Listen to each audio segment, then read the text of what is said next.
Hello sir, food டெலிவரிலேருந்து வந்திருக்கேன் sir. Food எடுத்துன்னு வந்துட்டேன் சார். லொக்கேஷன் மாற்றி அனுப்பிட்டேன்னு நினைக்கிறேன்.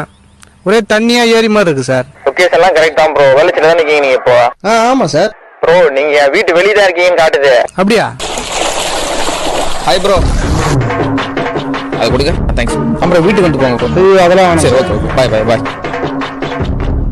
அம்மா வந்துட்டேம்மா. நினையெல்லாம் இல்லம்மா. வந்துட்டேம்மா சாப்பாடு வாங்கதாம்மா வெளியே. இந்த லாக்டவுன் டைம்ல நிறைய பேர் வேலை இல்லாம எப்படிடா சம்பாதிக்கலாம்னு யோசிச்சுட்டு இருப்பீங்க. ஒரு பைசா இன்வெஸ்ட்மெண்ட்